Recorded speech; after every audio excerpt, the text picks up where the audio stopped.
Alors, bienvenue à tout le monde, à ceux qui sont présents dans la salle, au 54 boulevard Raspail, à l'ISM, et à ceux qui sont en ligne, comme j'ai dit, dont je reconnais certains de mes étudiants.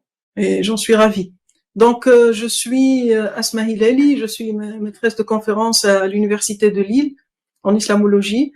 J'ai l'immense honneur aujourd'hui d'animer l'atelier de l'ISM, qui accueille Monsieur Ahmed Mansour, directeur du Centre de l'écrit et de l'écriture à la Bibliothèque Alexandrine, un centre qui s'occupe de la documentation, de l'étude, de l'histoire des écritures.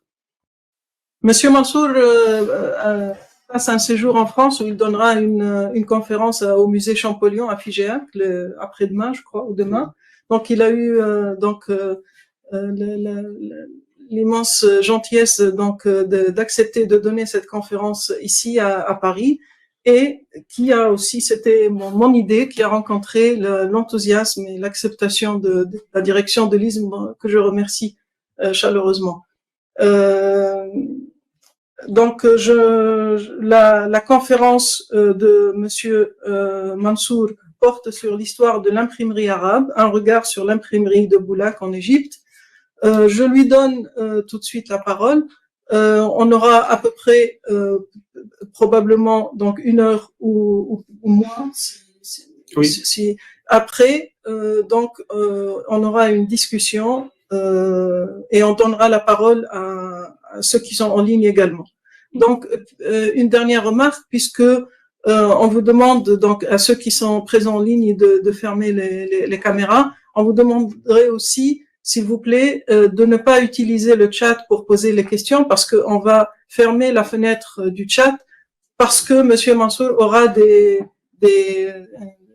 documents à projeter sur l'écran.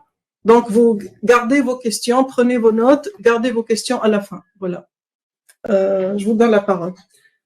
Donc, bonjour à tous. Je voudrais vous remercier. Je voudrais remercier spécialement Madame Hilali pour m'accueillir ici à l'ISM, et absolument, je voudrais remercier la direction de l'ISM pour accepter l'idée de donner une conférence ici en France, à Paris, sur l'imprimerie ou la typographie arabe.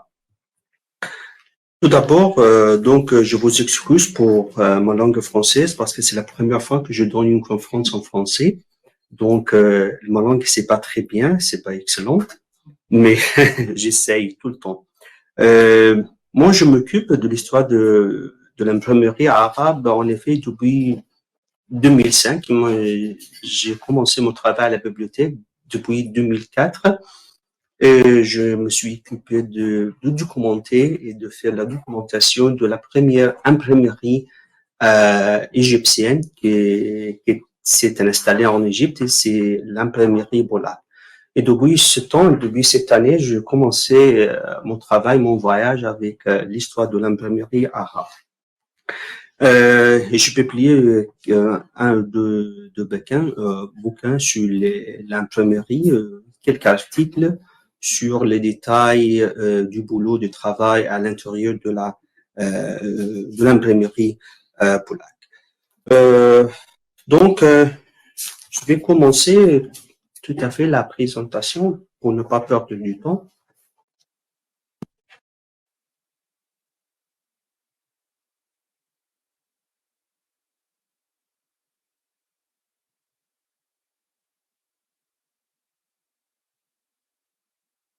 Voilà, très bien. Donc, à travers l'histoire, l'imprimerie devint le facteur le plus important du succès de la réforme, en fournissant les moyens de diffuser de nouveaux enseignements à grande échelle et en encourageant une réflexion indépendante sur des sujets auparavant contrôlés de manière rigide par une élite alphabétisée.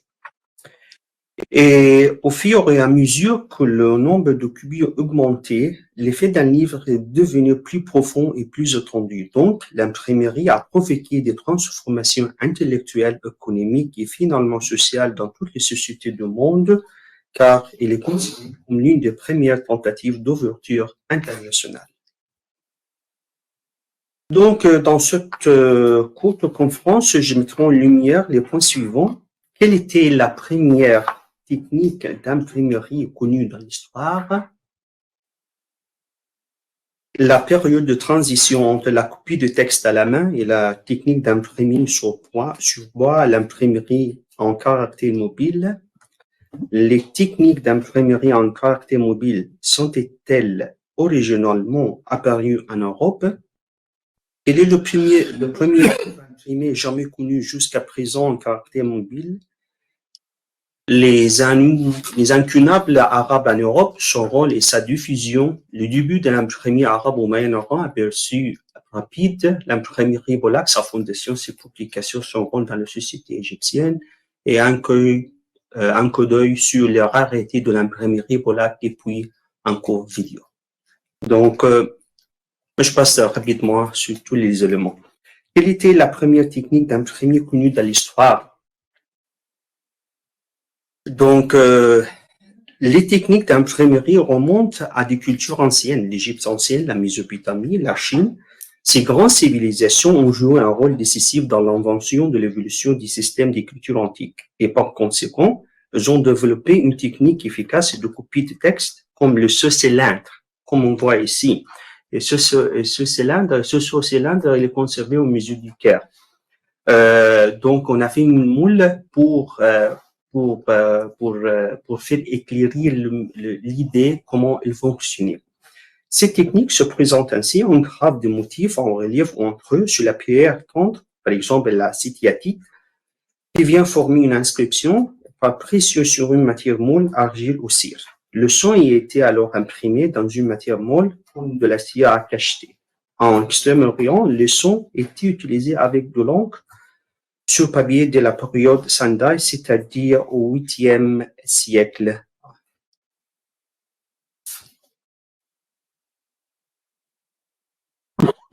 La période de transition entre la copie de texte à la main et la technique d'imprimerie sur bois. Donc, c'est la dynastie Tang au Chine, au 6e siècle après Jésus-Christ, qui créa l'impression à l'aide d'un bloc de bois, une matrice en point sculpté pour être tout à fait précis. Celle-ci était ancrée pour imprimer sur une feuille de papier ou sur un tissu. Cette technique s'appelait l'exoculgraphie. Le premier livre imprimé selon cette méthode, c'est le Sutra des diamants. C'était au 9e siècle après Jésus-Christ. Le Sutra des diamants, il s'agit d'un texte bouddhique. La British Library à Londres possède un exemplaire de ce livre. Le livre prend la forme d'un dialogue entre le Bouddha et son disciple Subhuti. Mais aussi, le monde islamique était également influencé par la diffusion des techniques d'impression sur plan qui sont apparues en Égypte à partir de l'ère fatimide, c'est-à-dire le 10e et le 12e siècle de notre ère. Des exemples ont été trouvés sur du tissu et du papier. Donc, l'exemple à gauche, c'est un papier qui se trouve au musée Geir Anderson, au Caire, et l'exemple à droite, c'est un tissu de coton qui se trouve au musée islamique du Caire aussi. Les techniques d'impression à caractère mobile sont-elles apparues les premières en Europe? Oui ou non? Donc, d'habitude, on attribue à Gutenberg l'invention de l'imprimerie en caractère mobile au XVe siècle avec la mise au point de la presse à frein. Mais tous les éléments de ce procédé étaient en effet déjà inventés par les Chinois, puis les Coréens.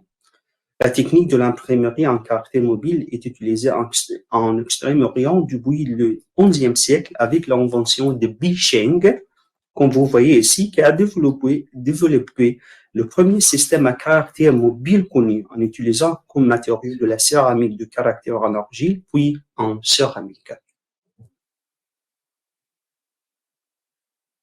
Mais quel est le premier livre imprimé jamais connu jusqu'à présent en caractère mobile métallique? Cependant, il faut avouer que le Coréen était le premier à utiliser l'imprimerie en caractère mobile métallique. En effet, il ne peut être contesté. Le premier livre imprimé existant en utilisant les caractères mobiles en métal est le Jikji. Les caractères mobiles en métal sont apparus en Corée vers 12034 et le plus ancien exemplaire encore existant d'un livre imprimé avec tel caractère, c'est le Jigji. Il est daté de 1377. Donc, il était imprimé 78 ans avant la Bible de Gutenberg. Cette technique est inventée avec des caractères en plomb, sans doute par Gutenberg en 1450. Cette innovation est considérée comme marquant de l'émergence de l'industrie du livre. Et l'UNESCO a confirmé en septembre 2001 que le Jigji était le livre le plus ancien imprimé, connu avec des caractères métalliques mobiles, et l'inclut dans le programme Mémoire du monde. Et donc, l'édition du Jigji est conservée toujours à la division des manuscrits orientaux de la nationale de France. Et j'ai eu la chance de visiter le musée de l'imprimerie ancienne, c'est ça à gauche, en Corée. Et j'ai eu la chance aussi d'observer moi-même la technique de fabrication de moulage et de caractères mobiles dans un atelier coréen. Donc, c'est le monsieur de l'artiste qui a fait fabriquer les caractères mobiles en métal, Museum of Artcraft. Oh, moi je peux, ah oui. Donc, on voit le vidéo, il nous donne une idée plus détaillée sur la technique.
Bien.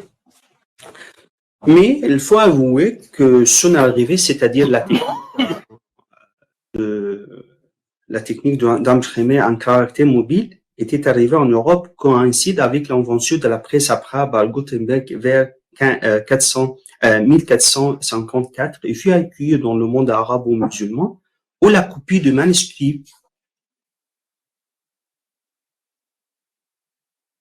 des manuscrits occupait une place fondamentale à la fois religieuse, culturelle et économique, soit avec une grande indifférence et soit avec hostilité.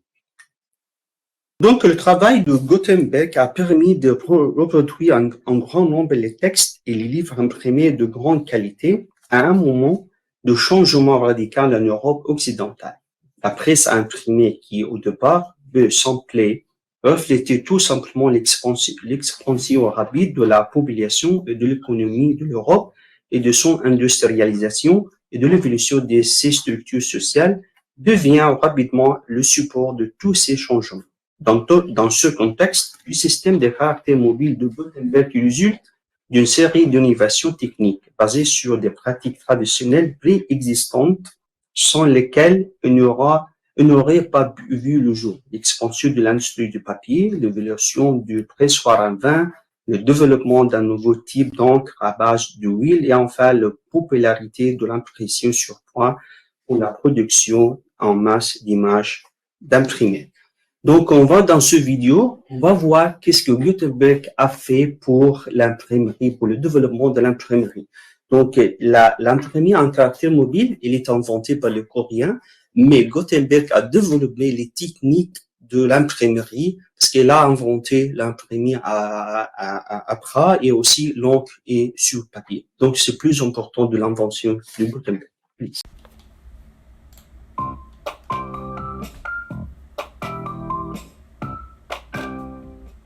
Dans cette vidéo, nous allons nous intéresser au père de l'imprimerie en Europe, Johannes Gutenberg. Il est assez difficile de surestimer l'importance de l'imprimerie dans l'histoire de l'humanité. La production en masse de livres les rendit moins chers et beaucoup plus accessibles, ce qui favorisa l'alphabétisation et la diffusion des idées. Et le créateur de cette remarquable technologie était un orfèvre allemand qui s'appelait Johannes Gutenberg. On sait très peu de choses sur les débuts de la vie de Gutenberg. On sait qu'il est né à Mayence, en Allemagne, vers 1400, et qu'il était issu de l'élite au pouvoir. Il fréquenta l'université locale, où il aurait passé de nombreuses heures dans la bibliothèque, et il suivit une formation d'orfèvre. Vers 1420, plusieurs familles furent exilées de Mayence suite à une rébellion de la classe moyenne pour des demandes relatives aux impôts. La famille de Gutenberg était parmi eux, et fut donc obligée de s'exiler à Strasbourg, où il se lança dans de nombreux projets. L'un d'eux, dit-il à ses bailleurs de fonds, était un secret. Il est très probable que ce secret ait été le développement de l'imprimerie. À l'époque, presque tous les livres étaient minutieusement écrits par des scribes.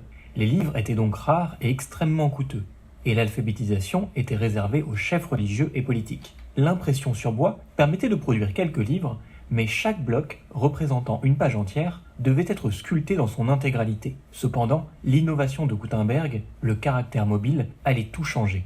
Le caractère mobile est un système d'impression dans lequel une page de texte est disposée dans un cadre, ou une matrice, avec des encoches pour des lettres individuelles en relief. Les lettres sont ensuite ancrées et pressées sur du papier. Ce système existait déjà en Corée et en Chine au XIe siècle, mais ne se diffusa pas, principalement en raison du grand nombre de caractères utilisés en chinois et en coréen. Gutenberg inventa le caractère mobile indépendamment et son approche était simple et efficace. Tout d'abord, il fit des poinçons en acier trempé, chacun ayant la forme en relief d'une lettre. Avec ceux-ci, il poinçonna les impressions des lettres dans le cuivre. Ensuite, il plaça les pièces de cuivre négatives dans un moule de sa propre invention, puis versa du métal en fusion afin de couler autant de copies de lettres que nécessaire. Le métal de Gutenberg était un alliage de plomb, d'étain et d'antimoine qui avait un point de fusion bas et se solidifiait rapidement à l'intérieur du moule. Son alliage est d'ailleurs encore aujourd'hui utilisé dans certaines imprimeries.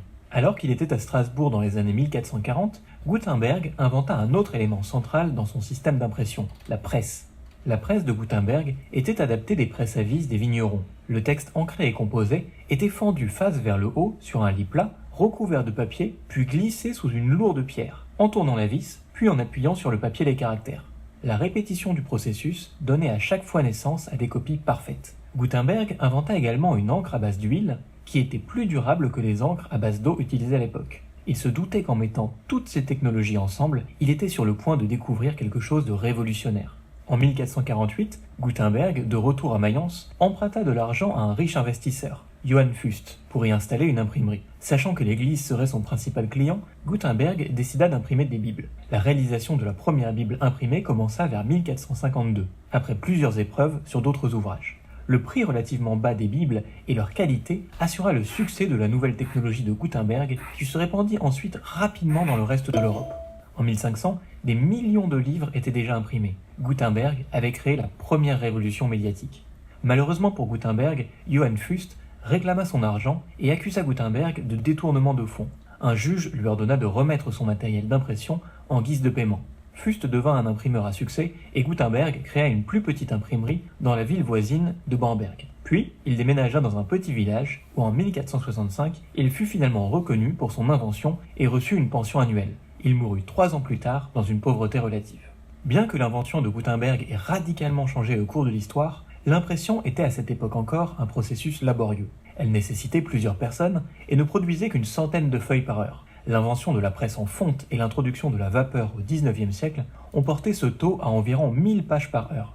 L'invention de la presse rotative, en 1843 par l'inventeur américain March Howe, fut une autre étape majeure dans l'histoire de l'imprimerie. L'imprimerie à vapeur de eau pouvait imprimer des millions de pages par jour, en grande partie parce que le papier pouvait être introduit à travers des rouleaux sous forme de feuilles continues. L'appareil de eau reposait sur la lithographie, un procédé inventé par l'auteur bavarois Alois Sennenfelder. En lithographie, l'encre est appliquée sur des surfaces lisses plutôt que sur des caractères en relief. Et sur ce, nous en avons terminé avec cette petite présentation de l'invention de l'imprimerie par Gutenberg. J'espère que ça aura pu vous intéresser et que ça vous donnera envie d'en apprendre davantage. Si c'est le cas, n'hésitez pas à laisser un like et à vous abonner, et on se voit dans une prochaine vidéo. Très bien. Attends. Mais la presse imprimée conçue par Gutenberg était démontable, ce qui permettait aux imprimeurs de devenir autonomes en allant de ville en ville pour suivre des projets et des clients spécifiques. Donc, son système, le système de Gutenberg, s'est donc rapidement répandu sur le continent. Et en 1500, il y avait une presse imprimée de Gutenberg dans environ 270 villes d'Europe, dont Venise, Florence, Milan, Rome, Valence, Paris, Bâle et Francfort. Certaines villes comptaient juste 30 ou 40 imprimés à une époque. Venise comptait même 150 ateliers. Donc, on va voir la vidéo sur l'expansion de la imprimée en Europe.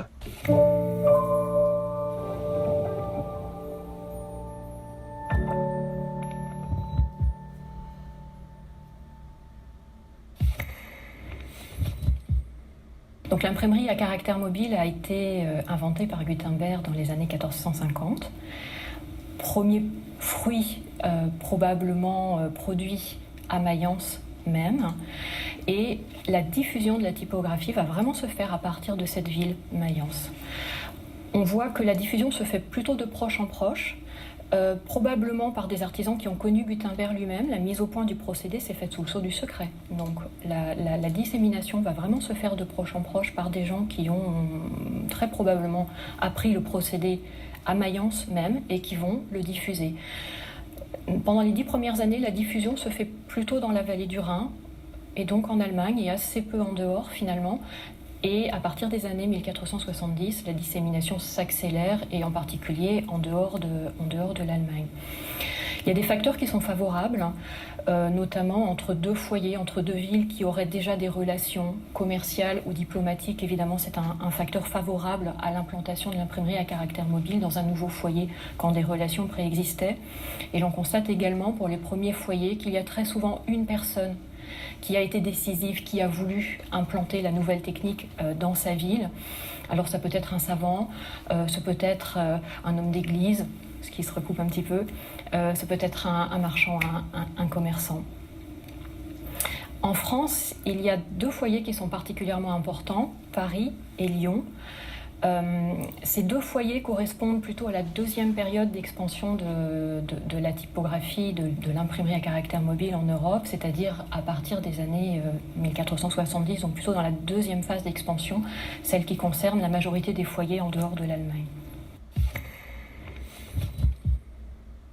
Paris, c'est un foyer extrêmement intéressant parce que Paris est une ville de production du livre depuis déjà longtemps. C'est-à-dire que même au temps du manuscrit, Paris était déjà un lieu de production de manuscrits à l'attention d'une clientèle de théologiens, de maîtres, d'étudiants, mais aussi une clientèle laïque. Donc c'est un foyer qui est déjà bien assis, bien implanté. La personne décisive à Paris, c'est Guillaume Fichet, qui est un théologien qui enseigne donc la théologie à l'université et qui a aussi des responsabilités au collège de Sorbonne. La Sorbonne, à l'époque, c'est le lieu qui accueille les étudiants désargentés pour favoriser leurs études. Et Guillaume Fichet comprend que la nouvelle technique peut lui permettre deux choses. La première, c'est de fabriquer des livres à un coût moindre, ce qui n'est probablement pas inintéressant dans son optique, sachant qu'il est plutôt en contact avec des étudiants peu fortunés, et également de produire des exemplaires qui soient exempts d'erreurs de copie. Sa hantise, c'est les erreurs que ces étudiants, ces élèves vont se mettre dans l'œil par un manuscrit qui serait corrompu. Guillaume Fichet fait venir à Paris trois imprimeurs allemands. C'est très important, le fait que ces premiers imprimeurs un petit peu partout dans l'Europe soient d'origine germanique. Ce sont vraiment eux qui ont porté la technique dans les nouveaux foyers. Et il implante donc une presse avec l'autorisation du roi Louis XI dans les emprises du collège de Sorbonne. Et les premiers livres qui ont été imprimés en France, donc à Paris, à la Sorbonne, sont vraiment entièrement tournés vers l'enseignement humaniste de Guillaume Fichet, ça se voit. Et une chose qui est extrêmement saillante, c'est la graphie qu'il a choisie, la typographie qu'il a choisie, qui est une lettre ronde, très claire, très lisible, et qui emploie, ce qui est rare pour l'époque, un grand nombre de signes de ponctuation. Donc on voit que Guillaume Fichet, c'est un enseignant, et qu'il veut que les livres qu'il va mettre à la disposition de ses élèves soient non seulement corrects, mais également bien structurés, bien clairs et bien lisibles. Un autre très grand foyer de l'imprimerie à caractère mobile dans la deuxième moitié du XVe siècle en France, c'est la ville de Lyon. Le contexte lyonnais est extrêmement différent du contexte parisien. Il n'y a pas d'université à Lyon, donc on ne peut pas compter sur une clientèle un peu naturelle, un peu captive de professeurs, d'étudiants. En revanche, c'est une ville marchande qui est extrêmement bien située sur les routes commerciales de l'Europe médiévale. C'est aussi une ville de foire. L'introducteur de l'imprimerie à caractère mobile à Lyon, c'est un marchand, il s'appelle Barthélemy Buyer. Il s'associe à un imprimeur qui est lui wallon. Et la production lyonnaise, d'emblée, est très différente de la production parisienne et part à la conquête d'un second cercle de lettrés. C'est-à-dire on ne s'adresse pas cette fois-ci à des professeurs, à des étudiants, on va plus spontanément essayer de conquérir des gens qui sont à l'époque alphabétisés mais qui ne sont pas forcément collectionneurs de livres et qui peuvent être des gens qui résident en ville, des marchands, des bourgeois, qui maîtrisent la lecture et l'écriture parce qu'ils en ont besoin dans leurs activités quotidiennes, mais qui n'avaient pas forcément les moyens de collectionner des manuscrits, et qui donc pouvaient posséder un livre, deux livres, mais certainement pas des collections. Et les premiers imprimés lyonnais sont très caractéristiques de cette destination des premiers imprimés de la ville de Lyon, qui sont majoritairement en français, donc en langue vulgaire. Ce n'est pas le latin des scolastiques et des humanistes, ce n'est pas la langue savante, et qui sont aussi très souvent agrémentés d'illustrations, ce qui montre qu'on cherche à produire des ouvrages assez séduisants à destination de cette nouvelle clientèle.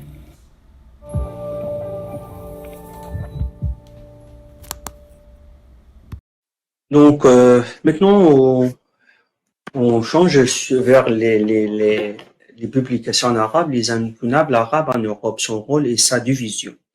Donc, dès le VIe siècle, les imprimeurs français et italiens ont trouvé des solutions pour restituer typographiquement l'écriture arabe, dont les ligatures, les tracés différents de lettres et selon leur position posent des réels problèmes. Donc, les véritables résistances à l'introduction de l'imprimerie sont ailleurs. Raisons économiques. D'abord, les copistes constituent une puissante corporation, une source de revenus importante. Réseau culturel ensuite, le savoir intellectuel et religieux est détenu par les éléments et partisans de la tradition. Donc, le système de transmission du savoir obéit à des règles strictes et des vérifications des textes qui prouvent la normalisation de l'imprimé. En outre, l'écriture arabe jouit d'un prestige bien plus grand que celle d'un simple instrument de communication lié de la révélation coranique à la parole de Dieu. Elle est investie d'une forte dimension spirituelle et esthétique. Donc, il y a aussi les facteurs politiques.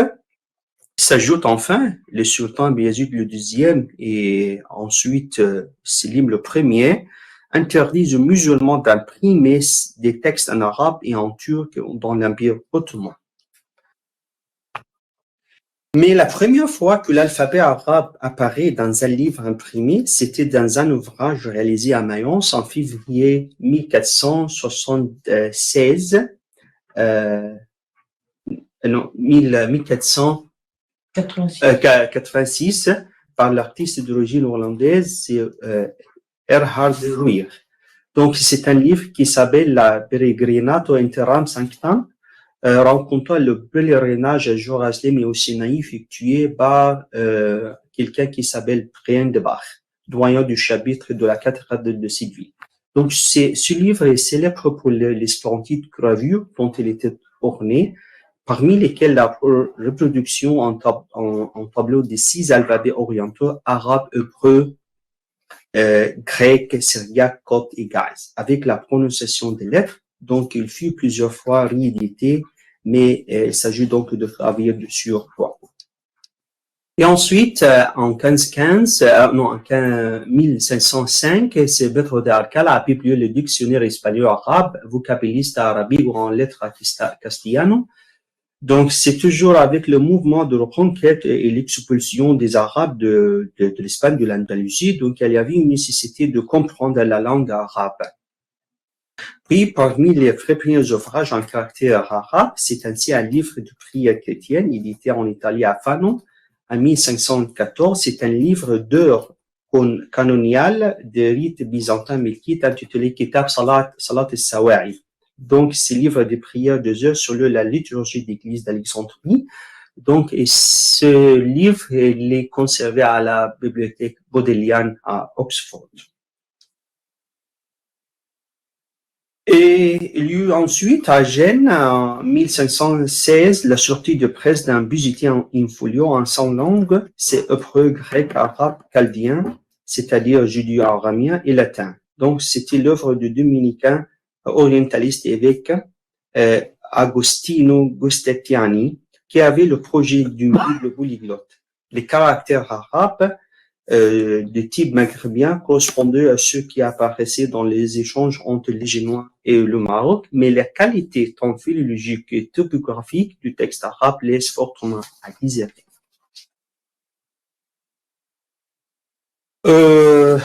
Donc, on a le Coran vénitien des imprimeurs Paganino et Alessandro Paganini.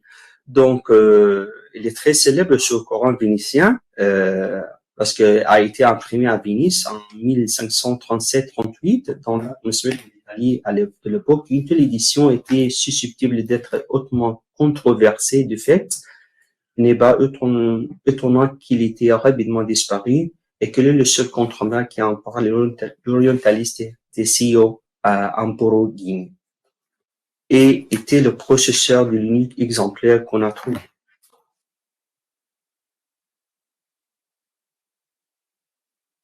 En 1584, la Stamperia Orientale Medicia, en latin Typographia Medicia, fut fondée à Rome par le cardinal Ferdinand de Medici avec l'appui du pape Grégoire le XIIIe pour la fabrication des caractères en s'adressant notamment à Robert Grandjean, installé à Rome depuis 1578. Il fabriquera au moins 5 séries de poinçons pour l'alphabet arabe. Donc, entre 1590 et 1610, la Typographia Medicia a publié une douzaine de textes orientaux en syriaque et en arabe. Les tirages sont importants. Pour chaque ouvrage, entre 1500 et 3500 exemplaires sont produits afin de ne jamais devoir réaliser de réimpression. Parmi les éditions les plus célèbres, on trouve les évangiles en arabe et quelques exemplaires sont conservés à l'imprimerie nationale. Et aussi, en 1592, on a le livre d'Idrissi, Nuzhat al-Mushtaq fi Zikr al-Ansar, donc le livre de délassement de celui qui désire ardemment visiter la région. Puis on a Kafiyat ibn al-Hagib, c'est un livre de grammaire arabe, donc ça remonte à 1592. Et Qanun ibn Sina, le Canon de Avicenne, 1593. Et les éléments d'Euclide, Tahrir al-Usul Euclides, donc dans la rédaction de Al-Tusi, de Nasreddin Tusi de 1594 à l'adaptation par Nasreddin Tusi. Il y a d'autres imprimeries orientales s'est développées un peu partout en Europe. Par exemple, à Paris, on a Savary de Brève en 1614. Il a fondé une imprimerie dans les langues orientales au collège de Lombard. Et cette topographie savarienne imprimant les articles du traité entre les Ottomans et aussi les Français, c'est le sultan Ahmed le troisième et le roi Henri le Grand. C'était imprimé en lettres arabes, mais c'était en turc. Le poinçon Rister intitulé jusqu'à utilisé jusqu'à 1632, date à laquelle Antoine Vitry, imprimeur du roi, les acheta. Et à l'exception d'une Bible polyglotte, on ne se servit pratiquement plus de caractères orientaux en France après 1645. Devenus des objets du musée, les poinçons de Savary et de Brève furent conservés à l'imprimerie royale où on en employa jusqu'à leur existence. Il fallut attendre la fin du XVIIIe siècle et renouveau des études orientales pour que l'on cherche et retrouve les caractères du XVIIe siècle et servir aux impressions savantes auxquelles on les destinait. Et ensuite, au nom Auguste François Julien Urbain, qui était un des premiers élèves de l'école de langue orientale, il a rédigé à l'âge de 16 ans une grammaire arabe intitulée Développement des principes de la langue arabe modèle, qui sera publiée en 1803. Et ensuite, Mollet le Jeune publia en 1823 les épreuves de caractère arabe qui comportaient aussi quelques parties sur la calligraphie arabe. Mais quels sont les débuts de l'imprimerie en caractère arabe au Moyen-Orient? Un aperçu rapide. Les Ottomans. En effet, dès le XVe siècle, l'imprimerie est apparue dans l'Empire ottoman parmi les communautés juives grecques arméniennes. Dès 1504, les Juifs réfugiés dans l'Empire ottoman furent autorisés à introduire de l'imprimerie en caractère hébraïque à Istanbul, Salonique et dans d'autres villes, et ils furent suivis par les Araméens et par les Grecs. Pour des raisons techniques, religieuses, politiques, économiques et culturelles, l'imprimerie en caractère arabe mobile s'est commencé tardivement dans le monde arabo-musulman. Quelques tentatives isolées, plus ou moins réussies à allier à des milieux très précis, ont lieu entre le 6e et le 18e siècle en Europe et au Moyen-Orient, mais ce n'est qu'au milieu du 19e siècle que l'imprimerie commence réellement à concurrencer la copie manuscrite. Grâce au mouvement de réforme des instituts politiques, administratifs et militaires qui traversent le pouvoir sous le sultanat Ahmed III, le sultan autorise par un décret impérial ratifié par les autorités religieuses, c'est-à-dire le ulama conservatisme, l'ouverture de l'imprimerie, mais ces livres religieux restent interdits. Entre 1729 et 1742, la presse fait apparaître, sous la conduite de son fondateur Ibrahim Mutafarriqa. Ibrahim Mutafarriqa, il a publié plusieurs ouvrages, 17 ouvrages, mais le plus important, c'est le dictionnaire turc-arabe qui s'appelle Kitab Lughat Bankoulou. Liban, Kouzahia.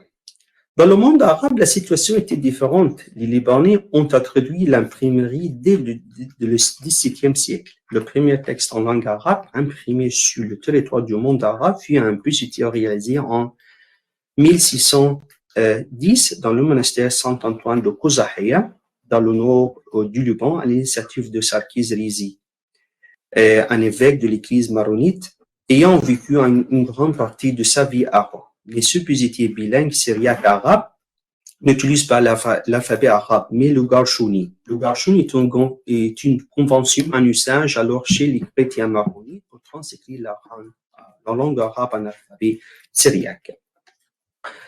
Le poignet suivant suivit Athanas III d'Abbas, patriarche d'Antioche pour l'église orthodoxe melkite siégeant à Alep.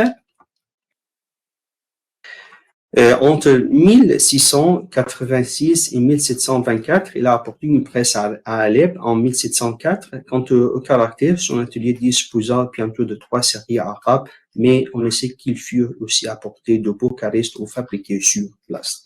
Dans cette imprimerie d'Alep sortirent entre 1706 et 1711 10 livres qui sont les premiers livres imprimés en caractère arabe dans un pays arabe. Ce sont uniquement des textes religieux, notamment un bijoutier, un évangéliaire, un recueil des épîtres du Nouveau Testament. Et aussi, en 1857, on a l'imprimerie maronite et qui a été fondée en tant que 12e imprimerie à Alep. Il fonctionnait jusqu'à qu'il soit bombardé lors des attaques terroristes de l'État islamique. Bon, on va voir sur le camp. En Égypte. En Égypte, les techniques d'imprimerie étaient cependant connues avant l'avènement de Napoléon, car l'impression sur bois a été adoptée à l'époque islamique. 50 livres ont été déterrés par les Fayoum. Le Fayoum se situe au sud du Caire, plus ou moins une demi-heure du Caire. Au 19e siècle, ces livres avaient été produits entre 900 et 1350 en utilisant l'impression sur bois ou l'exocouliographie.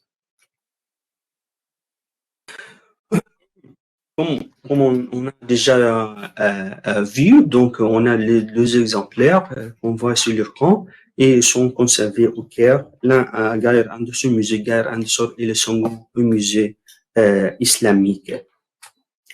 L'impression en caractère mobile était connue avec l'événement de l'expédition française de Napoléon, 1798 et 1801, lorsque Napoléon dut recourir à cette innovation à des fins pratiques. Certains de caractères mobiles en plomb ont été découverts sur l'eau dans la baie de Aboukir. Aboukir se trouve à l'est d'Alexandrie et il y avait une grande bataille entre les Français et les Anglais.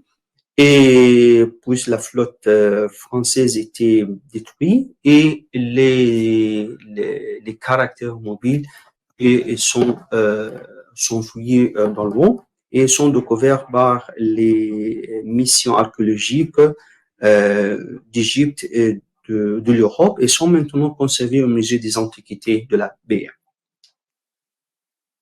Puis on a en 1805 Mohammed Ali qui a réussi à devenir le wali, le vice-roi d'Égypte, et a commencé à apporter de nombreuses réformes dans différents aspects de la vie égyptienne. L'une des actions marquantes de Mohammed Ali fut l'établissement de l'imprimerie en Égypte, en particulier l'imprimerie Boulaq. Boulaq, c'est un nom d'un quartier du Caire, donc où l'imprimerie fut construite pour la première fois. Donc, à droite, on voit le photo de Mohammed Ali, mais à gauche, c'est la plaque de la fondation de l'imprimerie Boulaq. Elle est écrite en ottoman, en turc ancien. Et la date, elle est marquée en bas, donc, c'est-à-dire 1800. Donc, c'est la date de Hijr, de la date de Hijra, mais donc, en année normale, donc, c'est-à-dire 1820. Donc, l'imprimerie Boulaq faisait partie du plan de développement inclusif de Mohammed Ali pour la modernisation de l'Égypte. Mohammed Ali a d'abord initié ce plan en établissant une forte armée égyptienne, celui qui est capable de renforcer son emprise sur le pays. Il devenait donc indispensable que cette armée soit dotée des manuels et du matériel pédagogique nécessaires pour apprendre les plans et les techniques militaires et les lois qui définissent les devoirs et les droits du sultan. Donc, un besoin pressant, c'est finalement développé pour établir une presse gouvernementale, celui qui devrait fournir un tel matériel. En 1815, Mohammed Ali confia à Rossetti, c'est le consul de Toscane, un jeune maronite âgé d'environ 16 ans, pour qu'il fût envoyé à Rome pour qu'il apprît tout ce qui concernait l'imprimerie dans les établissements du pape. Et aussi, M. Croquet, c'est un voyageur. Dans ses notes prises au cours de son voyage, nous donne des renseignements plus fournis, plus concis sur le premier directeur de l'imprimerie Boulaq, qui s'appelle Nicolas al-Massabri. Nicolas al-Massabri n'était pas d'origine égyptienne, mais il vient du Liban ou de la Syrie. Il nous dit que c'est à Milan qu'il se forme pendant 4 années, et non seulement à la connaissance du mécanisme de l'art topographique, mais aussi à la manière de fabriquer les poinçons des caractères et de le fondre. Étant rentré en Égypte avec les connaissances nécessaires, il s'est mis à l'œuvre et fut premièrement occupé à rassembler un assortiment des caractères arabes et turcs et à instruire des ouvrières dans l'art et de le combiner pour l'impression.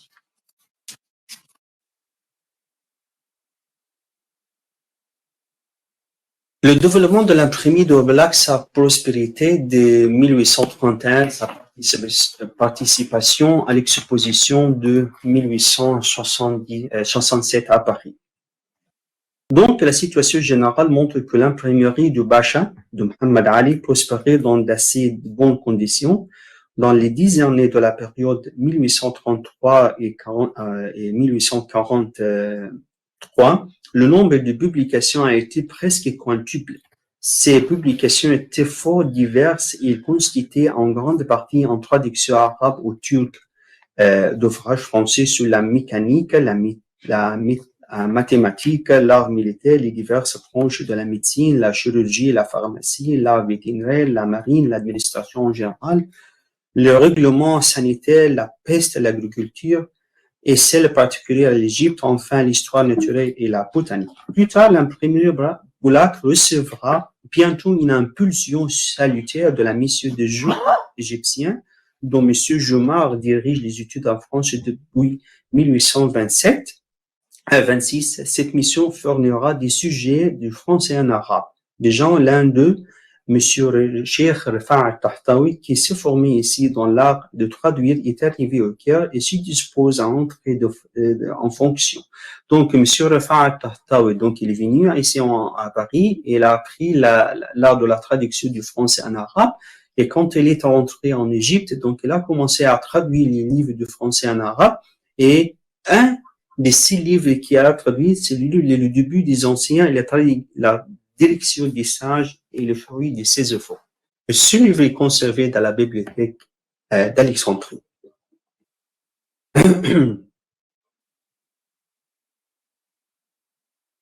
Donc, le titre a été traduit par moi, hein. J'ai traduit le titre, mais toujours il est en arabe. بداية الأوائل وفي إدارة الحكماء. Ouais. L'imprimerie de Boulak aux yeux de voyageurs orientalistes. Dans l'année 1831, lors de voyages scientifiques en Orient, M. Michon et Boujoula s'occupèrent particulièrement de l'imprimerie Boulak et dans le tome 7 de leur correspondance d'Orient, nous voyons le compte rendu d'une visite qui fit Boujoula, ainsi qu'une critique littéraire très serrée de ses travaux. Donc,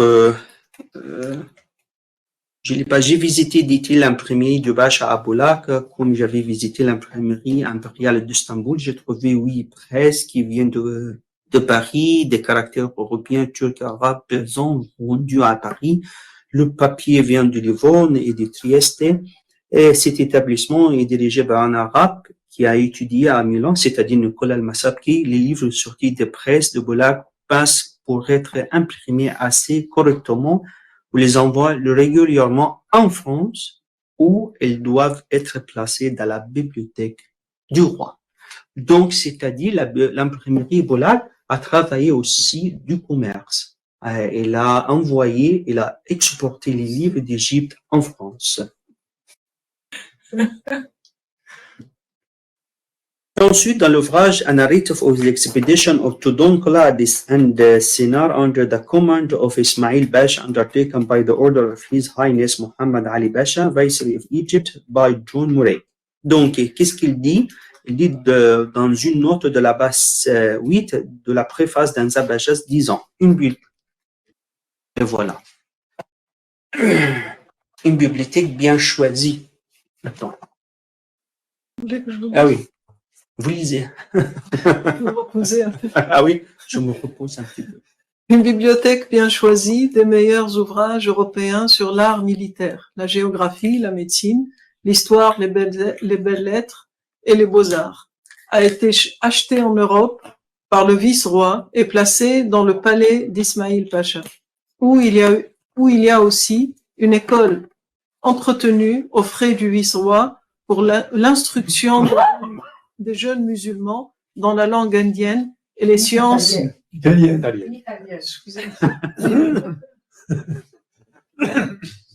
peut-être avancé. Italienne et la science des francs. À cet établissement a été ajoutée dernièrement une imprimerie pour imprimer des livres en turc, arabe et persan et un journal hebdomadaire en arabe et italien. La bibliothèque de l'imprimerie La direction de La Osman bibliothèque et l'imprimerie sont sous la direction de Osman Noureddin Effendi, un jeune turc d'un grand bon sens et qui est versé dans la littérature des pays d'Europe où il a résidé pendant plusieurs années par ordre du vice-roi pour y faire son éducation. Il est occupé à présent à traduire en turc quelques ouvrages sur la tactique pour l'instruction de ses concitoyens. Très bien. Donc c'est une preuve que l'imprimerie Bolac travaillait avec les imprimeries en Europe et il y avait deux directeurs de l'imprimerie.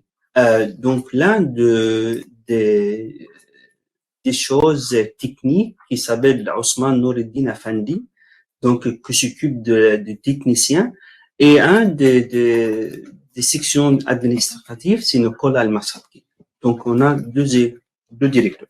Donc l'imprimerie de Bolac a connu une période de prospérité sous le règne de Mohammed Ali.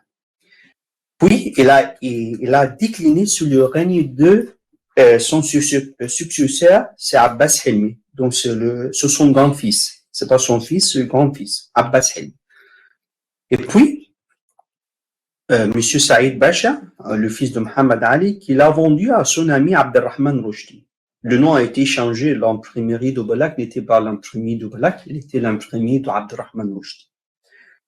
Puis celui-ci a acheté de nouvelles machines de presse et a recruté un certain nombre d'experts européens et pour développer les activités d'édition. Mais son successeur,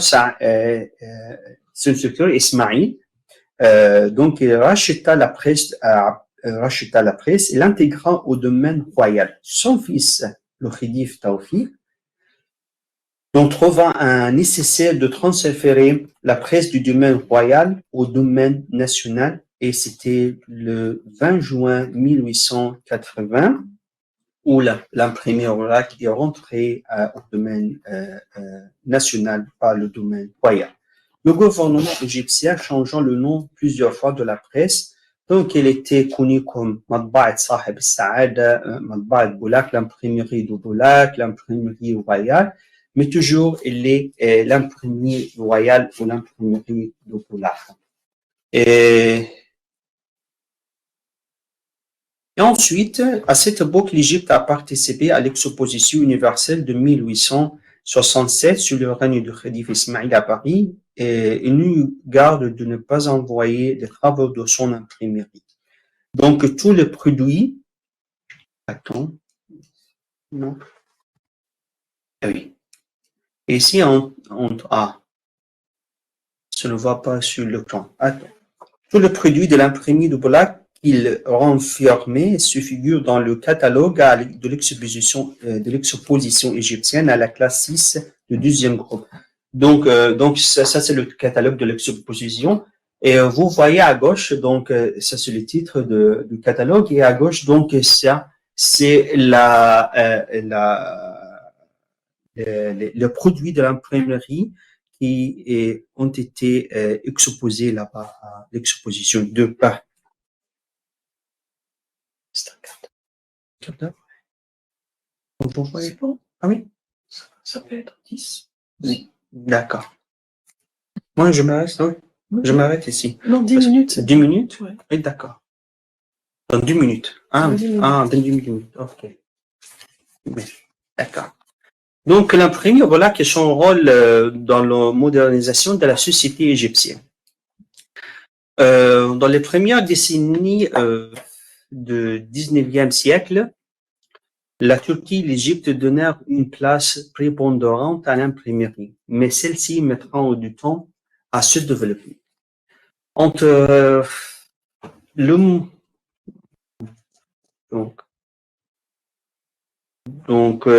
entre 1822 et 1842, l'imprimerie de Bolac a publié 243 titres. En grande majorité, ce sont des traductions. Le mouvement était cependant lancé, notamment grâce au passage à la lithographie, qui permet une reproduction fidèle du texte et de forme de la calligraphie arabe. parmi les premiers livres qui étaient publiés à l'imprimerie Boulac, donc on voit c'est le premier livre qui a été publié à l'imprimerie Boulac. C'est toujours un dictionnaire arabe-italien ou italien-arabe. On a les deux pages de titres, ce sont différentes, un italien et un arabe. Et donc je parle du page en arabe qui était a été imprimé en partie avec la lithographie. C'est toujours le Bismillah ar-Rahman ar-Rahim sur le Basmala. Donc, il était publié ou imprimé en lithographie. Mais le reste du badge a été imprimé en caractère complet. À l'autre côté, le badge en italien a été imprimé en caractère mobile parce que normalement, ce sont des caractères latins ou européens italiens, donc il n'y a pas de problème avec la calligraphie. Donc, est-ce que vous me posez la question pourquoi un dictionnaire italien-arabe a été le premier livre à imprimer? Donc, je vous réponds plus tard, pas maintenant. Le dictionnaire est divisé en deux parties. Le premier renferme tous les mots vulgaires disposés par ordre alphabétique et dans le second se trouve une partie de ces mêmes mots classés suivant les objets auxquels ils se rapportent. Et le deuxième, et ça c'est plus important, donc c'est une traduction du français en arabe, Kitab Sabagat al-Harir, la teinture de la soie. Donc elle a été imprimée en 1823. Donc édité par le traducteur, c'est Dom Raphaël. Et ce livre est conservé dans la bibliothèque d'Alexandrie. On a le deuxième livre imprimé du Boulac qui se trouve à la bibliothèque.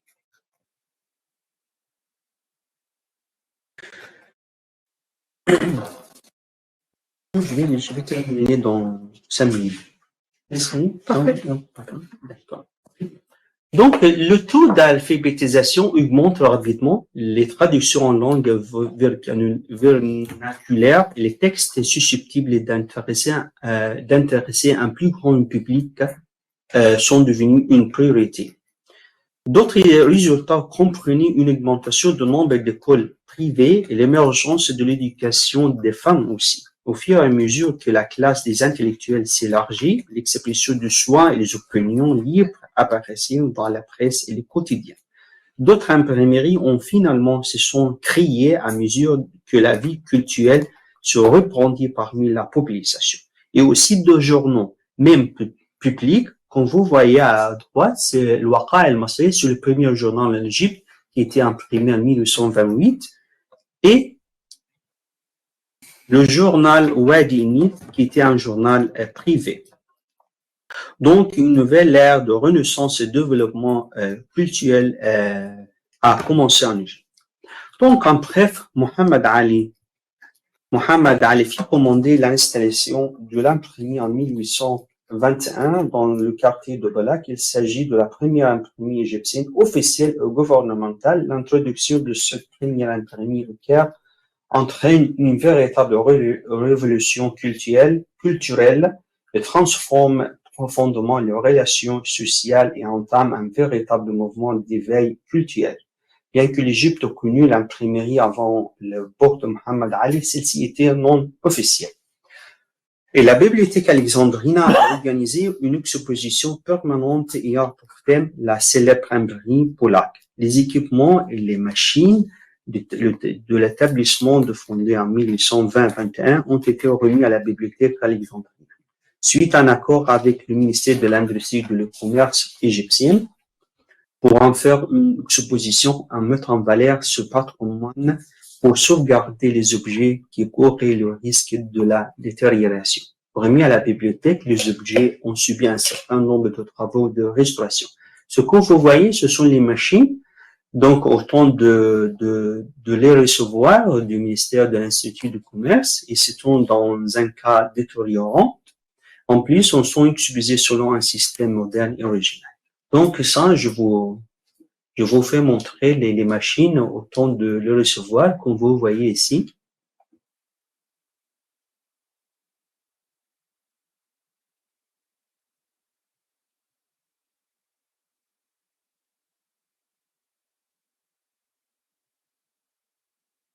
Avant de terminer ma conférence, je voudrais vous montrer quelques raretés de l'imprimerie Bolac, dont certains proviennent de ma collection privée.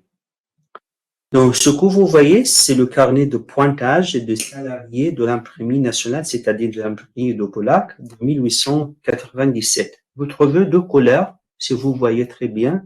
Donc, peut-être la photo n'est pas très bonne, mais le deux couleurs. On a le rouge qui signifie absent, donc absent, et le noir qui signifie présent. Ensuite, vous voyez trouver les différentes catégories de postes et les noms des employés ainsi que leur salaire. Et vous trouvez des détails dans le magazine Memory of Muammar Egypt. Donc, j'ai publié un article sur ce carnet de pointage et les détails sont écrits là-bas dans cet article. Donc, on a les différentes catégories des employés, des ouvriers qui travaillaient, même ils sont égyptiens ou non égyptiens, avec leur salaire. Je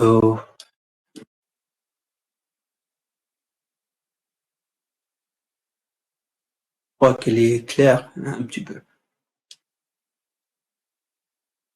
Donc, certains de papiers de documents officiels qui ont été utilisés dans le processus de travail quotidien à l'intérieur de l'imprimerie, comme les circulations de révision.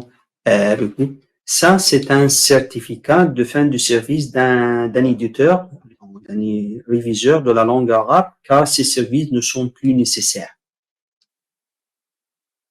Et voilà certains de papiers de documents officiels qui ont été utilisés dans le processus de travail quotidien à l'intérieur de l'imprimerie. Comme la circulation de révision linguistique. Et les caractères mobiles qui ont servi à l'impression des premières imprimés en Égypte, comme le Mus'haf Fouad, donc c'est la première page de Mus'haf Fouad, et les caractères mobiles qui ont été utilisés à l'imprimerie Bolac ont été utilisés aussi pour imprimer sur Mus'haf, sur le Coran. Donc, je vous montre une vidéo de 5 minutes sur la collection. Non. Ah oui.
La dernière chose avant de terminer, sinon c'est la dernière chose à dire. Donc, dans le cadre de l'année culturelle franco-égyptienne, il y avait une exposition topographie arabique. Dans cette exposition se distingue par sa richesse exceptionnelle puisqu'elle couvre plusieurs siècles de création qualitative topographique. Et cette exposition a été organisée à la bibliothèque, donc avec la collaboration de l'ISM du GOLAC, Institut français aussi à la bibliothèque, et on a fait présenter une sélection de documents issus de l'exceptionnelle collection de la bibliothèque d'Alexandrie, des livres rares et de l'action du centre d'écrit. Et aussi, on a reçu des visites des étudiants. Donc, c'est la visite des étudiants de l'American University Cairo pour expliquer, présenter l'exposition. Et voilà. Merci à vous. Merci. Merci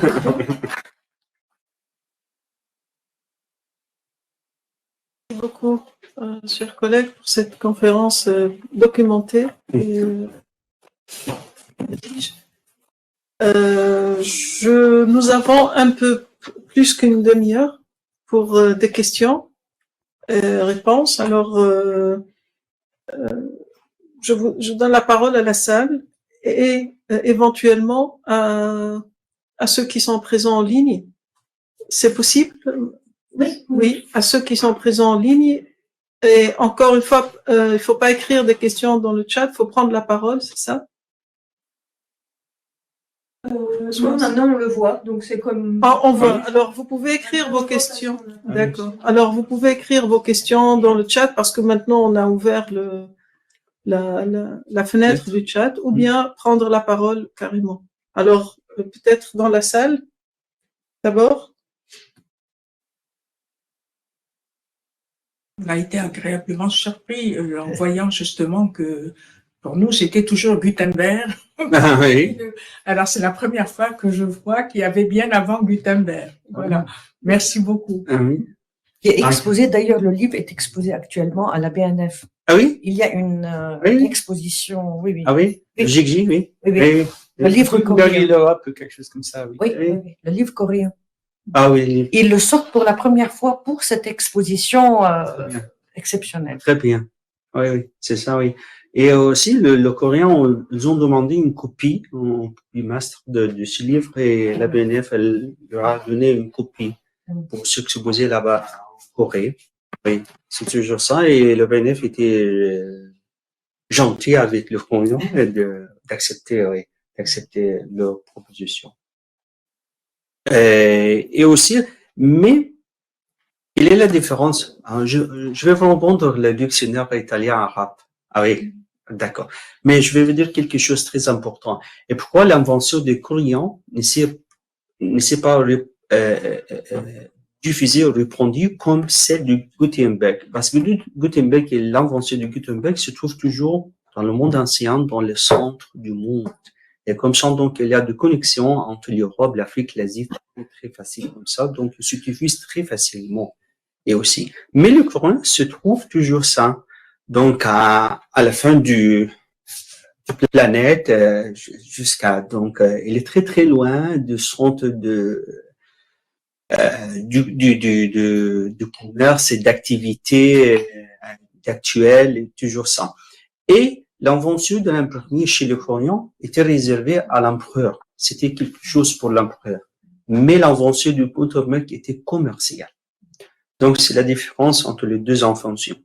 Et maintenant, le dictionnaire italien-arabe, parce que premièrement, au début de l'ère Mohamed Ali avait des relations privilégiées avec les Italiens. Donc, il a commencé à faire des relations de coopération avec les Italiens.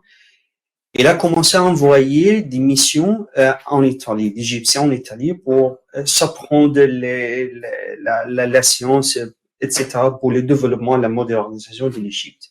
C'est pour cela qu'il a concentré sur l'apprendre de l'italien chez les Égyptiens. C'est pour cela qu'il a imprimé un dictionnaire italien arabe en arabe italien. Puis, il a changé sa direction vers la France. C'est pour cela qu'il a concentré sur la traduction du français en arabe. Et c'était grâce à Rifat Tahtawi, qui était venu ici à Paris pour apprendre l'art de la traduction du français, etc. Et quand il est entré chez l'Égyptien, donc il a commencé à installer l'école de Al-Sun, l'école de traduction ou la faculté de traduction pour apprendre cet art de la traduction des Égyptiens. C'est pour cela donc on a commencé par un livre qui s'appelle le dictionnaire. Et si on va analyser, donc c'est une autre conférence pour l'analyse des publications, les premières publications du Boulaq. Donc on va trouver que les premières publications de Boulaq, c'était des publications traduites, et le sujet était un sujet industriel, par exemple, en un sujet militaire. C'est pas un sujet littéraire. Religieux.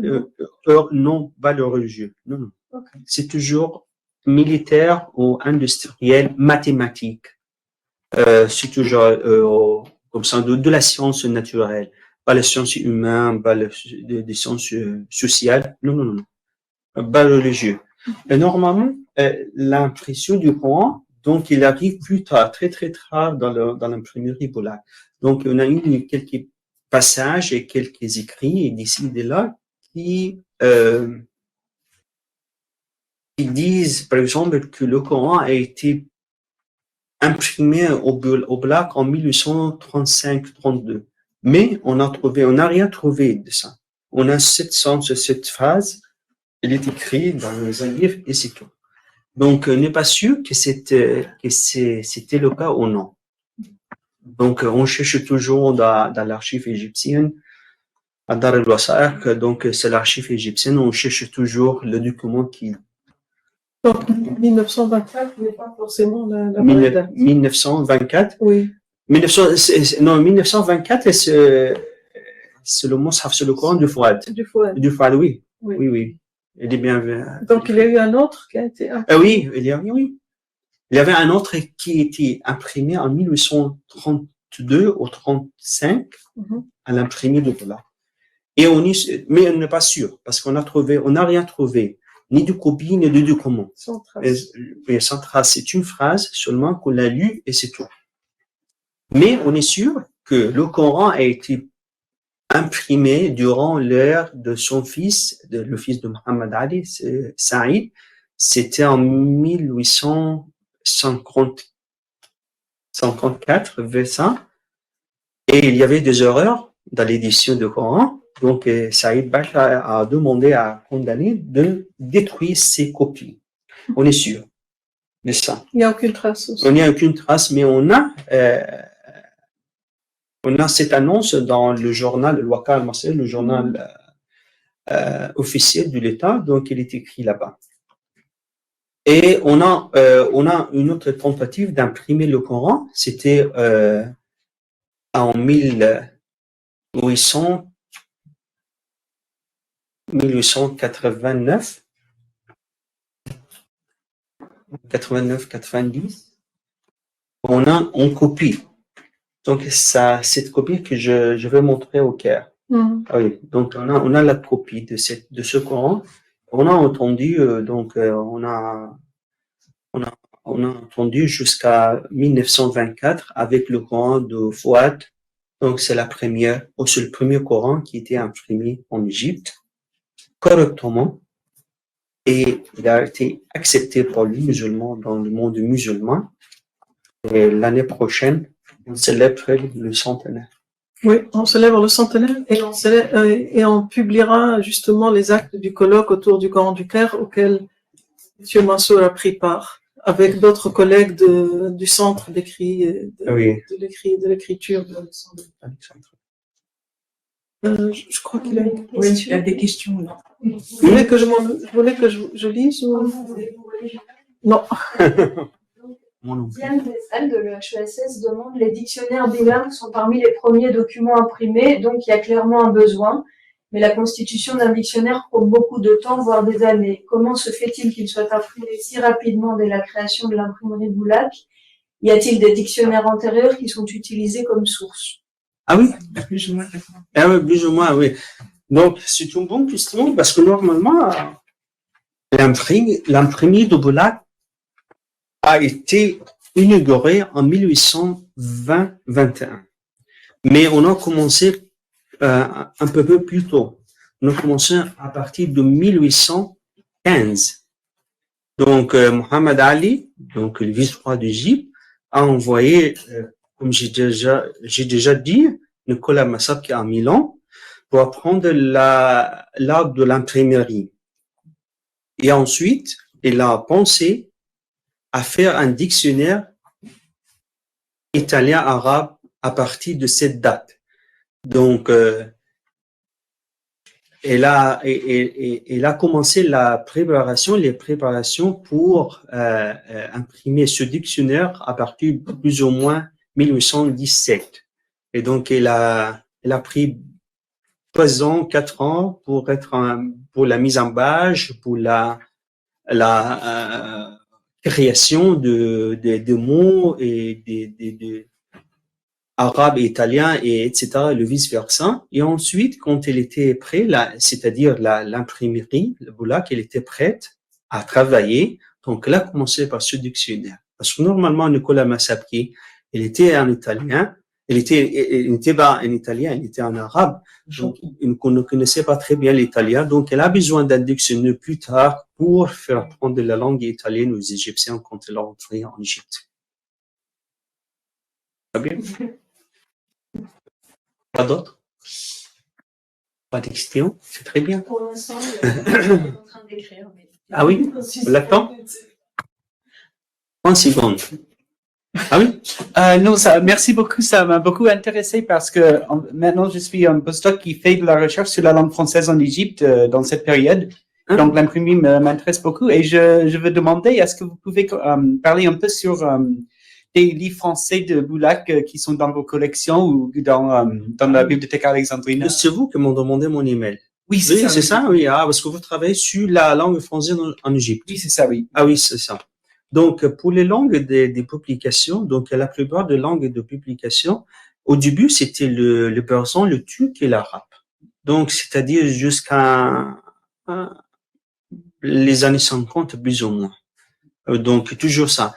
Mais je vous renvoie à un livre en arabe, malheureusement, d'une chercheure très bien connue en Égypte qui s'appelle Aïda Nusser. Aïda Nusser, donc, elle a fait publier un livre très important sur l'analyse de publications arabes. Ah oui, des publications arabes durant le 19e siècle. Je crois que c'était sa thèse pour le doctorat. En français, oui, mais oui, il y avait des publications en français, notamment en français, pas en anglais, parce que vous connaissez l'histoire, toujours entre Mohamed Ali et la France, donc toujours il y a des relations très bien privilégiées entre les deux.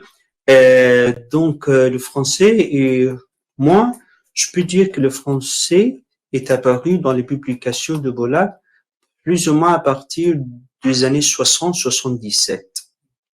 Donc 1800, c'était juste ça. Je suis pas sûr parce qu'on a une grande collection de premiers livres publications de Bollaert qui se trouve à la bibliothèque d'Alexandrie. On a une chambre spéciale qu'on appelle la chambre de Bollaert.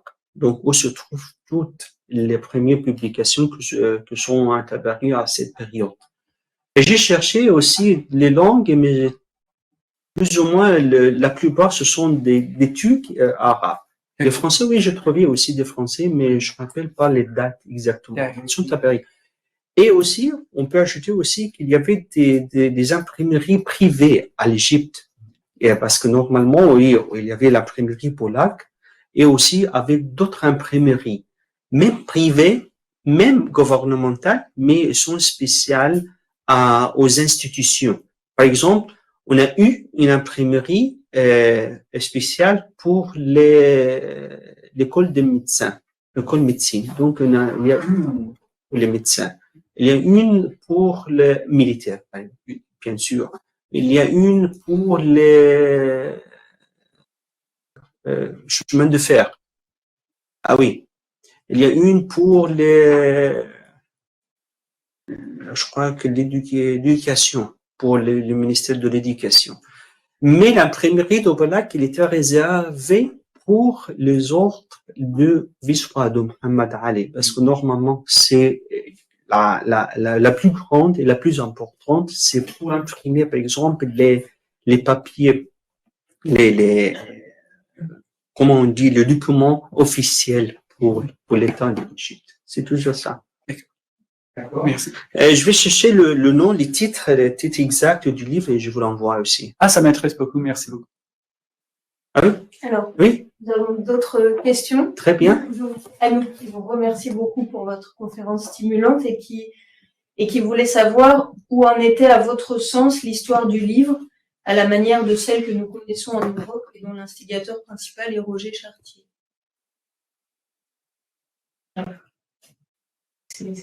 Dans l'histoire du livre, l'évolution.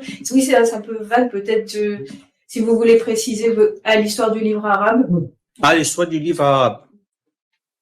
Donc, je vous donne le titre de mon livre sur les livres arabes. Mais j'ai dit au début de ma conférence, j'ai publié 2 bouquins. L'un qui s'appelle Matba'at Bolak, l'imprimerie Bolak. Donc, il donne toute l'histoire du Bolak et son développement, toujours ça, pendant 100 ans, plus ou moins. Et il y a un autre livre qui s'appelle l'histoire du livre arabe depuis l'origine jusqu'à avant l'ère de Matba'at Bolak, avant l'ère de l'imprimerie. Donc, c'est une conférence pour donner quelque chose sur l'histoire du livre. Mais toujours ça, toujours le livre, comme j'ai déjà dit, donc on a commencé par la copie à la main, le manuscrit, et ensuite il y avait de réserves, il y avait 2 hostilités entre les copistes et aussi les scribes, les copistes et les imprimeurs, et il y avait des problèmes entre les deux. Mais le livre arabe a commencé en Europe et n'est pas commencé en Proche-Orient. Donc, c'est la vérité qu'on peut dire ça. Donc, je vous donne le titre je vais l'envoyer à Asma, le titre de mon livre, et vous pouvez l'envoyer au public comme ça. L'autre question. Alors, vous avez rapidement évoqué l'impression du premier journal en Égypte. Et, Qui était à l'origine du journal et quel nom pouvez-vous citer? Et dans quel but ce journal et à quel lectorat était-il destiné? Oui, j'ai déjà, oui. C'était très rapide pour le premier journal parce que normalement, donc, il faut garder le temps comme ça. Donc, le journal, il s'appelle Al-Waqa' al-Masih en arabe, Al-Waqa' al-Masih, c'est-à-dire à l'actualité, les événements quotidiens qui se passent en Égypte.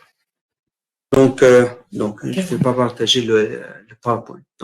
Donc, je peux le partager, oui? Je vais vous expliquer quelque chose de très rapide.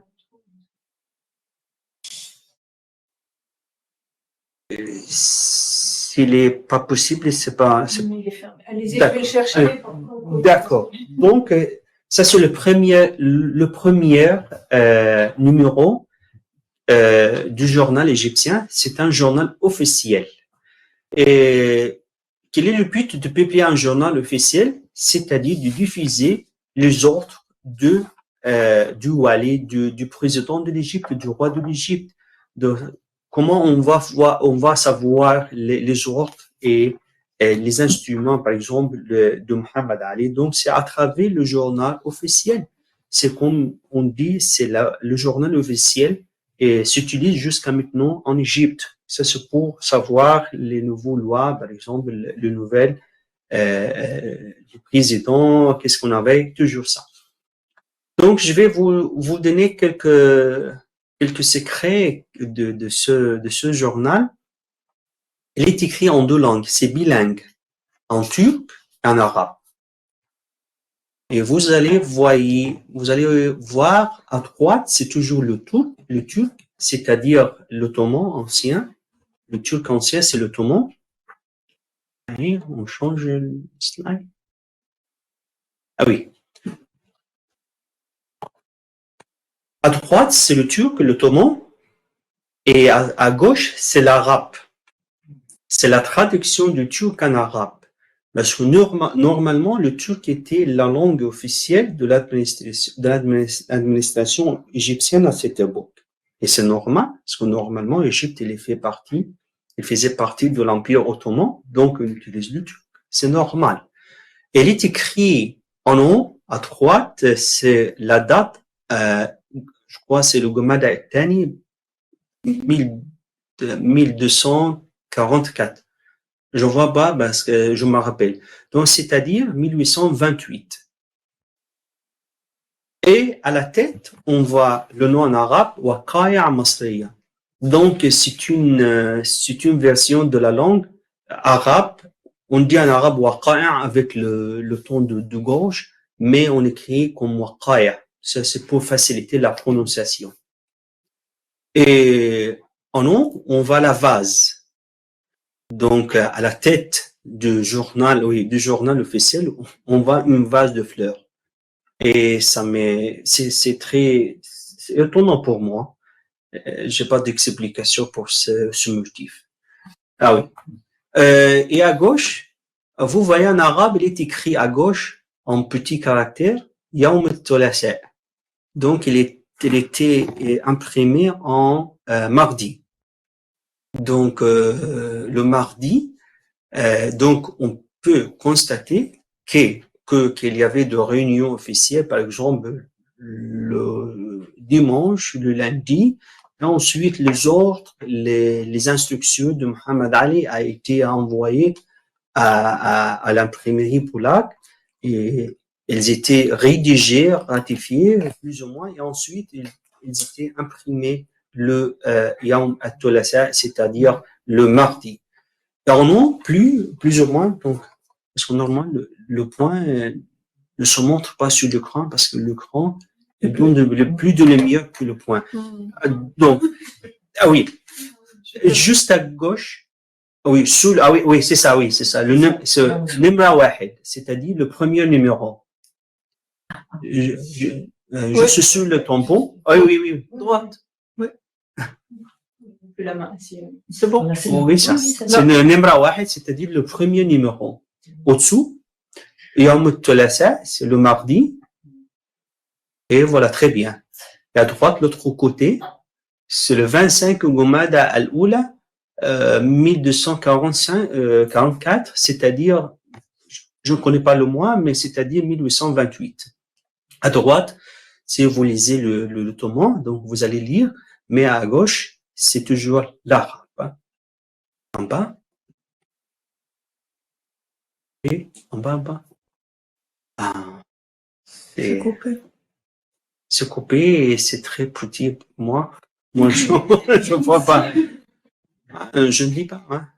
Al-Futuhat al-Saniya. Boulaq Masr al-Mahmi. Ah oui. Donc, le dernier mot, c'est-à-dire Boulaq Masr al-Mahmi, c'est-à-dire que ce journal a été imprimé à Boulaq Masr al-Mahmi et Boulaq Masr al-Mahmi, c'est-à-dire à Boulaq, l'Égypte protégée. Ah oui. C'est toujours ça, c'est le terme officiel qui s'expose, qui se présente sur toutes les publications, les premières publications de Boulaq, c'est-à-dire ce livre a été imprimé sous le patronage de Mohamed Ali à Boulaq Masr al-Mahmi, à Boulaq, où l'Égypte est protégée. Plus ou moins. Donc, c'est quelque chose de poème.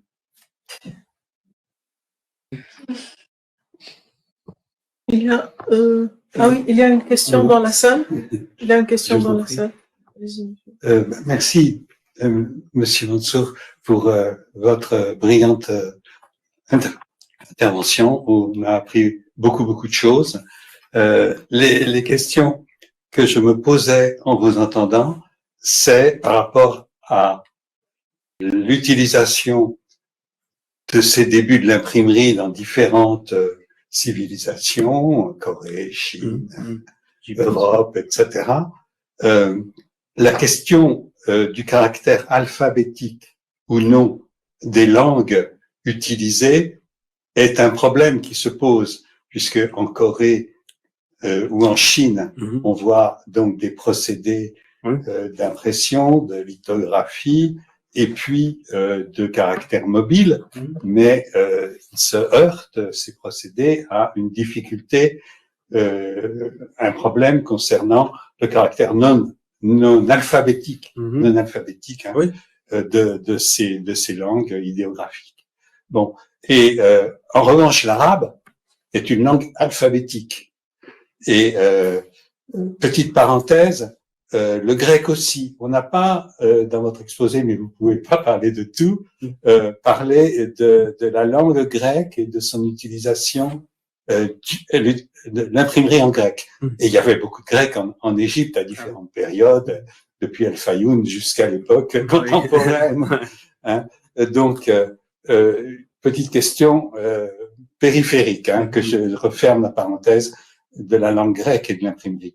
Mais en tout cas, le caractère alphabétique de l'arabe n'offrait pas les mêmes inconvénients que pour les langues comme le coréen ou le chinois. Donc, il y a le procédé technique qui est élaboré dans la sphère égyptienne essentiellement, et en même temps une faible diffusion de l'écrit imprimé. Hein? Alors vous faites allusion, vous nous avez parlé de cette interdiction par Selim Pacha de diffuser l'imprimé. Hein? Bon, et ensuite l'imprimé se diffuse plus ou moins, mais pas du tout au même rythme qu'en Europe. Alors effectivement, Gutenberg, ça vient après les Coréens et les Chinois, mais ça démarre comme une traînée de poudre, si je puis dire. Vous nous donnez les chiffres. Première Bible imprimée 1452 et 1500, des millions de Bibles partout, en français, il y a la Bible de Louvain, etc. Bon, diffusée en Europe. Et dans le monde arabophone, ou turcophone, il n'y a pas du tout la même diffusion. Il faut attendre le premier Coran. Alors, premier Coran, vous nous dites, excusez-moi d'être un peu long, vous nous parlez de 1537-38, Coran vénitien. Alors, je me demande par qui il a été imprimé à Venise, ce Coran, en 1537. Mais en tout cas, il faut attendre 1924 on va en fêter le premier centenaire pour qu'il y ait un Coran homologué et imprimé. Alors voilà, des questions comme ça qui me viennent, pardon d'être j'ai bien compris. Donc toujours l'imprimé, la diffusion de l'imprimerie est liée au but essentiel de l'imprimerie. C'est-à-dire, pourquoi on fait l'imprimerie, c'est acquis. Donc, Gutenberg, il était intelligent de choisir la Bible comme la première publication.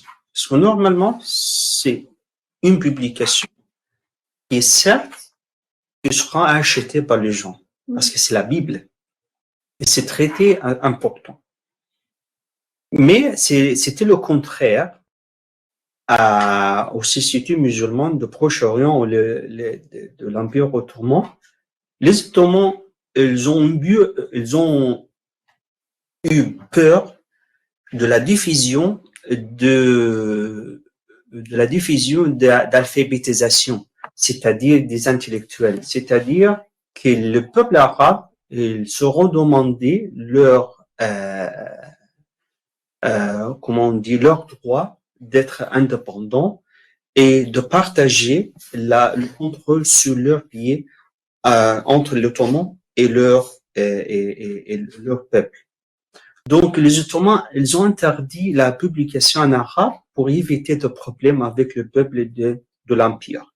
Mais à l'autre côté, ils ont permis aux Juifs, parce que normalement aux Juifs, les Grecs, les Arméniens, donc il n'y a pas de problème avec eux, donc on les laisse faire comme ils veulent.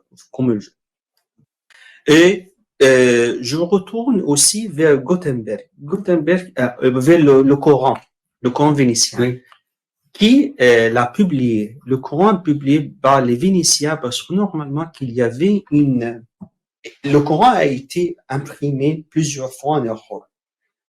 Mais pourquoi? Donc ça, c'est la question qu'on a discutée durant le colloque avec Asma au Caire.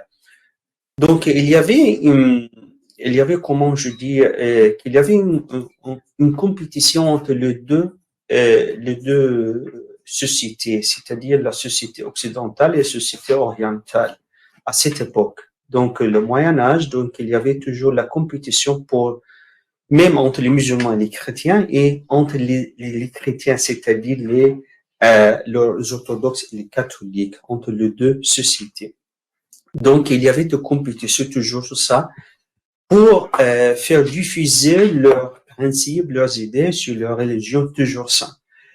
Donc, quand les Européens ont commencé à publier le Coran, donc ils avaient but pour faire comprendre le Coran plus ou moins, pour faire mieux comprendre l'écriture du Coran et les termes coraniques, toujours ça. Ça, c'est pour leur but. Mais quelle est la réaction des musulmans et les Arabes de cette version du coranique? Ils ont refusé le Coran. Et jusqu'à maintenant, c'est-à-dire dans le siècle 21e siècle, chez les musulmans, chez nous en Égypte, on préfère le Coran écrit de la main avec la main, mieux que le Coran imprimé. Parce que normalement, il donne quelque chose de l'ancien. C'est quelque chose de traditionnel qu'on trouve une version écrite à la main. Même il n'est pas très bien écrite. L'écriture arabe, il a des problèmes avec les ligatures.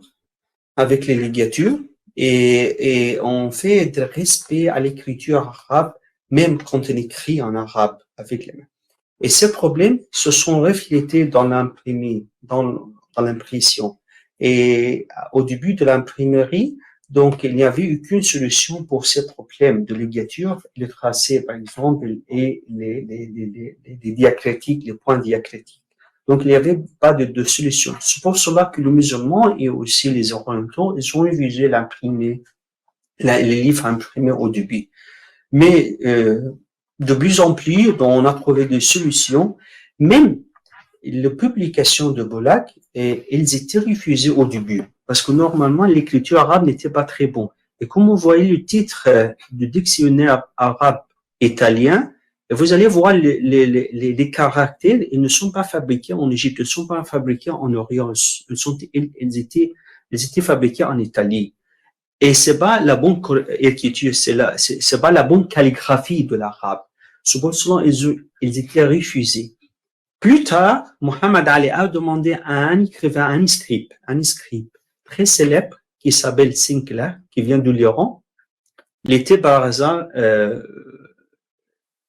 en Égypte, et donc Mohammed Ali a côté de cet homme qui s'appelle Sinclair. Il a lui demandé de faire des caractères en arabe, en nasr et en riqa, donc ce sont deux calligraphies différentes, pour les utiliser pour faire des caractères en plomb, pour les utiliser dans le Bolac. Et aussi, Sinclair a écrit aussi des poèmes, des vers de poèmes sur la mosquée de Mohammed Ali au Caire. Donc, en bref, c'est-à-dire, pourquoi Gutenberg a réussi, par exemple, à faire diffuser son invention, parce que normalement, il a travaillé pour le commerce. C'est pas pour la diffusion des sciences, c'est toujours pour le commerce. Il était intelligent comme ça de choisir la Bible. Et même Mohammed Ali, quand il n'a pas choisi des livres religieux, mais il a choisi les livres scientifiques, donc mathématiques, toujours ça. Ça c'est pour moderniser l'Égypte, parce qu'on en a, on n'a pas besoin de livres religieux. On a eu besoin de livres scientifiques. Toujours ça. Est-ce que je me trompe, mais vous avez dit que la première initiative était militaire? Ah oui, militaire, scientifique, c'était. D'accord. Est-ce que je peux juste donner une précision sur les lettres, les premières lettres arabes? Parce que vous avez parlé de Abdallah al-Zakhir. Abdallah Zakhir. Donc, il est venu d'Alep. Ah oui. Il est venu parce qu'il était alépin. Et en fait, c'est lui qui, le premier, a sculpté les lettres arabes dans le bois sous leurs quatre formes. Mais ça s'est passé au Liban. Parce qu'il a ramené l'imprimerie d'Alep jusqu'au Liban, au monastère Saint-Jean-Baptiste à Khinshara. Et c'est là où, une fois l'interdiction d'imprimer en lettres arabes, qui était donc ottomane, c'était une interdiction ottomane, elle a été levée en 1722. C'est là où le premier livre en lettres arabes a été imprimé en 1734 et ça s'appelait, son titre c'était La balance du temps. Ah oui, mais donc là actuellement c'est un musée, mais malheureusement on n'a gardé aucune trace, aucune page de ce livre. Et donc c'était là où ça avait vraiment commencé en 1734, le premier livre dans le monde arabe imprimé dans les lettres arabes. Et oui. Donc, et depuis, ça a continué, il a continué à imprimer, et d'ailleurs, on garde quelques feuilles et quelques livres imprimés, puis elle a arrêté en 1889. Mais ça a continué à travailler jusqu'en 1889 à Khinshara. Ouais. Et on a toujours cette imprimerie, et tous les instruments qu'il a lui-même inventés sont toujours dans ce musée. Même l'encre qu'il a utilisée, etc. Tout Khinshara, dans la montagne libanaise, c'est dans les caves du monastère Saint-Jean-Baptiste. Saint-Jean-Baptiste. Merci beaucoup pour cet ajout. Alors, il nous reste quelques minutes et nous avons une question de mon étudiant Salah Hajej qui prépare son master sur ce sujet-là. Donc, soumettre. Donc, tout le monde évoque une raison pour la création de Boulak. D'après vous, quelle est la vraie raison de la création? De Boulak, de l'imprimerie? Oui. Ah oui. Comment ça s'appelle? Saleh. Donc, je vous raconte l'histoire dès le début. On a 5 minutes. 5 minutes. Mais c'est toujours un des projets de modernisation de l'Égypte durant l'ère de Mohammed Ali. Donc, Mohammed Ali, donc, il avait plusieurs projets en Égypte pour moderniser, pour faire des réformes dans l'économie, dans l'industrie, et aussi dans l'imprimerie. Donc, il a besoin d'une imprimerie pour faire imprimer les livres qu'il a besoin pour l'armée, pour les ministères, pour ses ordres, pour toutes les choses qu'il a eu besoin. Donc, il a vu l'imprimerie chez les Français, chez l'expédition française en Égypte, mais il a décidé de faire sa propre imprimerie. Et il l'a installé à Boulak, parce que normalement, Boulak, c'est un quartier qui se donne sur le Nil. Donc, c'était très facile de transférer les machines et les publications, etc., les trucs, les instruments par le Nil vers Boulak et le vice-versa. Donc, c'est très simplement la raison de installer la création de Boulak. Si vous avez d'autres questions, donc vous m'envoyez donc mon mail avec Asma ici, donc et aussi avec le centre. Donc merci. Une petite question très précise. Les caractères repêchés à Aboukir, amenés par Bonaparte, enfin si je puis dire, dans le cadre de l'expédition de Bonaparte, et c'était de quelle langue? C'était latin? Non, non, c'était le français. Enfin, des lettres. Oui, Ce sont des caractères latins. latin. Caractères latins. Ce sont, oui, ce sont. Parce que Napoléon, il a apporté deux presses, des imprimeries en lettres latines et en lettres arabes Et en aussi. lettres arabes aussi. En lettres arabes. Ça, mais on a trouvé les français. Et ici, il y a quelqu'un qui travaille à la Bibliothèque nationale, je crois, BNF, qui a parlé de Marc Aurèle et son rôle dans l'imprimerie arabe aussi, que Napoléon a accompagné Marc Aurèle, a accompagné Napoléon quand il est venu en Égypte. Oui. Donc, je pense qu'on peut clôturer la séance puisqu'on est arrivé à midi. Je pense qu'il n'y a plus de questions en ligne. S'il y a une dernière question, on a encore 2 minutes. Sinon, je profite de 2 minutes pour remercier encore Monsieur Mansour et je pense que vous êtes d'accord avec moi que son français est très clair. Très bien. passionnant. Merci beaucoup.